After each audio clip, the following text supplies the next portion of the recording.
बस्ती पहुंची राज्यपाल आनंदीबेन पटेल, किया गरिमा गृह का उद्घाटन।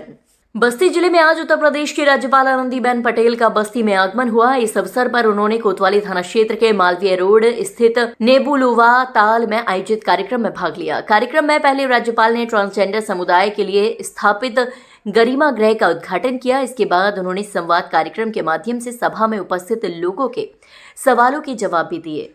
अपने संबोधन में राज्यपाल आनंदीबेन पटेल ने कहा कि भारत दुनिया का एकमात्र ऐसा देश है जहां ट्रांसजेंडर को थर्ड जेंडर के रूप में संवैधानिक पहचान मिली है। उन्होंने समाज से अपील करते हुए कहा कि यदि किसी परिवार में ट्रांसजेंडर संतान जन्म लेती है तो उसे घर से बाहर न करे बल्कि सम्मान के साथ अपने परिवार में रखे।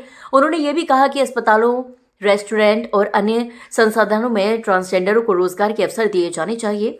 राज्यपाल ने गुजरात का उदाहरण देते हुए बताया कि वहां एक पेट्रोल पंप ऐसा है जहां 25 कर्मचारी ट्रांसजेंडर हैं। ये कार्यक्रम इंदिरा चैरिटेबल ट्रस्ट द्वारा आयोजित किया गया, जिसमें जिले के सभी ट्रांसजेंडरों ने भागीदारी की। ट्रस्ट के डायरेक्टर अजय कुमार पांडे ने बताया कि कार्यक्रम का मुख्य उद्देश्य गरिमा गृह का उद्घाटन और ट्रांसजेंडरों के संवाद को आगे बढ़ाना था। उन्होंने कहा कि प्रधानमंत्री नरेंद्र मोदी के 2047 के विकसित भारत के विजन के तहत ट्रांसजेंडर समाज की भूमिका को सशक्त बनाने के लिए ये आयोजन किया गया। उन्होंने बताया कि गरिमा गृह में भारत सरकार द्वारा ट्रांसजेंडरों को निःशुल्क आवास, स्वास्थ्य परीक्षण और स्किल डेवलपमेंट की सुविधा दी जाती है ताकि वे आत्मनिर्भर बन सके। उन्होंने बताया कि ये प्रदेश का तीसरा गरिमा गृह है और पूर्वांचल के लिए गौरव की बात है। ट्रांसजेंडर प्रतिनिधियों ने भी मांग की है कि जैसे महिला उत्पीड़न के लिए BNS में धारा है, उसी तरह ट्रांसजेंडर उत्पीड़न के लिए भी विशेष प्रावधान किया जाए। बस्ती जिले से ब्यूरो चीफ अनिल शुक्ला की रिपोर्ट। ट्रांसजेंडर कल्याण बोर्ड उत्तर प्रदेश के सदस्य श्री अजय कुमार पांडे जी, गौ सेवा आयोग के उपाध्यक्ष श्री महेश कुमार शुक्ला जी, सभी अधिकारीगण, समाज के सब वरिष्ठ नागरिकगण, देवी और सज्जनों और उपस्थित सभी ट्रांसजेंडर, अभी मैं ट्रांसजेंडर नहीं कहूंगी, लेकिन हमारे प्रिय विशिष्ट समाज के लोग, मित्रों, मुझे बहुत ही खुशी है कि भारत सरकार, राज्य सरकार जितनी योजनाएं बनाती है वो योजना उनके लाभार्थी तक पहुंचे, इसके लिए प्रयास भी करना पड़ता है। क्योंकि कई ऐसा समाज है जिसको पता नहीं होता है, क्योंकि दूर दराज रहते हैं, पढ़े लिखे भी नहीं होते हैं, कोई न्यूज़पेपर नहीं पढ़ते हैं, टीवी देखते होंगे लेकिन सीरियलें देखते होंगे, न न्यूज़ सुनते होंगे, और इसी वजह से वे वंचित रह ही जाते हैं। मित्रों, तो ऐसे वंचित समाज के लिए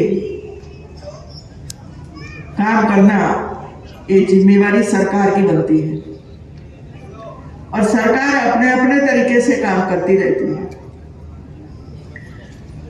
मैं शायद 1 साल पहले इधर आई थी, वैसे तो तीसरी बार आई हूँ। एक हॉस्पिटल का उद्घाटन करने के लिए भी मैं इधर आई थी,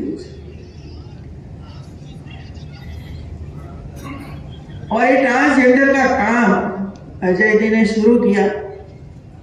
मुझे बहुत ही खुशी हुई। मित्रों, कोई व्यक्ति ऐसे समाज के लिए काम करे।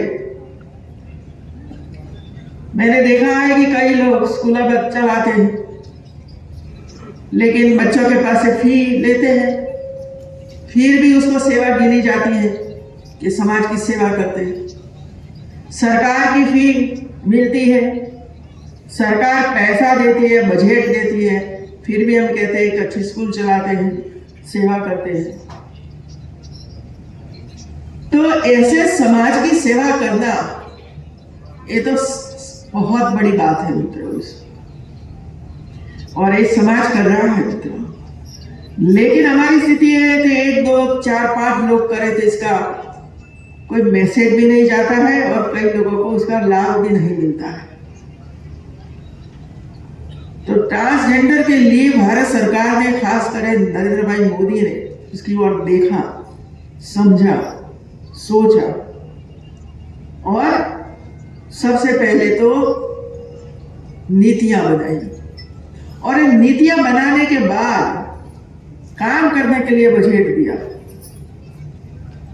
और इसमें राज्य सरकार भी लगी और केंद्र सरकार दोनों मिलकर अभी ये काम शुरू हुआ है। और गरिमा गृह का नाम दिया। गरिमा होनी चाहिए महिलाओं को। महिला कोई भी प्रकार की हो, मतलब गरीब हो, पढ़ी लिखी हो, कहीं भी काम करती हो, लेकिन घर में और समाज में उसको सम्मान मिलना ही चाहिए। चाहे घर में काम हो, चाहे घर में काम हो, इसकी कीमत होनी चाहिए मित्रों। विषय है, समाज में कई ऐसे परिवार हैं मित्रों, गलतियां करते हैं। पति है लेकिन दूसरे पति के साथ संबंध रखना, फिर प्रेग्नेंट होना, समाज में पता चल जाएगा, कहीं और जाकर एबॉर्शन करवा देना और कहीं और जाकर बच्चों को जन्म देना और बाद में छोड़ देना।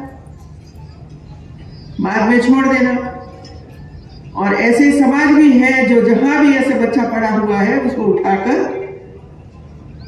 पुलिस स्टेशन पर ले जाते हैं, एफआईआर दर्ज करवाते हैं, पुलिस में लगती है और ऐसे गृहों में उसको छोड़ देते हैं।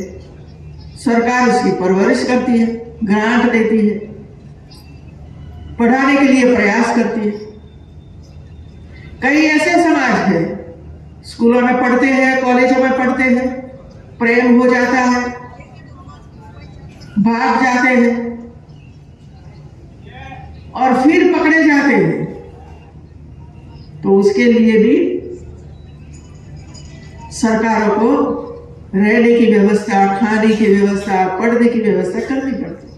कभी प्रेग्नेंट होकर आ जाते हैं, कहीं बच्चे का जन्म हो जाता है, इसकी परवरिश करती है। ये सब क्यों होता है मित्रों? क्या घर की कोई जिम्मेवारी है कि नहीं है?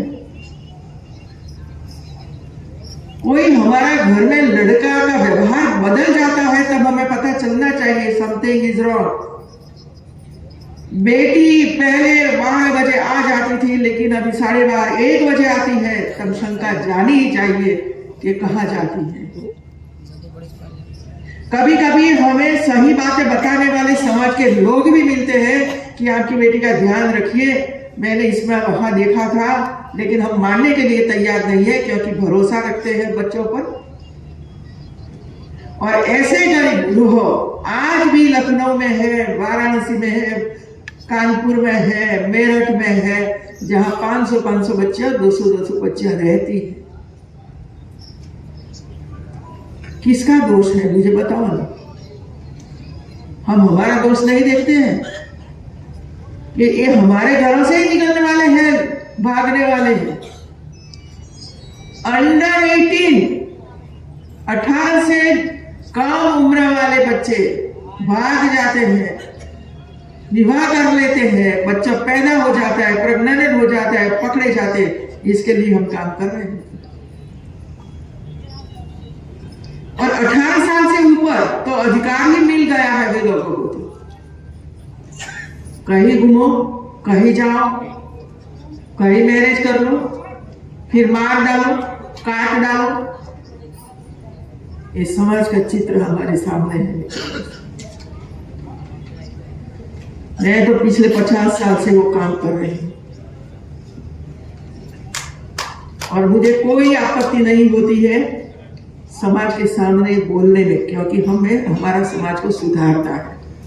घरों में बेटियों की ओर ध्यान रखना है, घरों में बेटों की ओर ध्यान रखना है कि वो ऐसा कोई काम न करे जिसकी वजह से उसको जेल की सजा हो या तो बेटी को मार डाले, निकाल दे।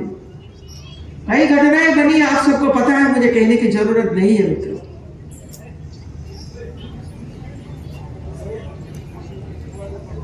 आपको मैं बता दूं मित्रों, शायद 2 महीने पहले मुझे एक जज साहब मिलने के लिए आए थे। उसकी चिंता देखिए।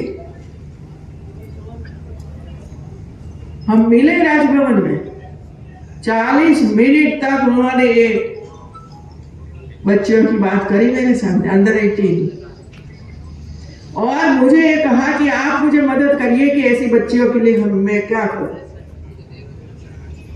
हम नहीं कर सकते, आगे हाईकोर्ट में जाना, केस चलाना, सब काम में ये नहीं हो सकता है।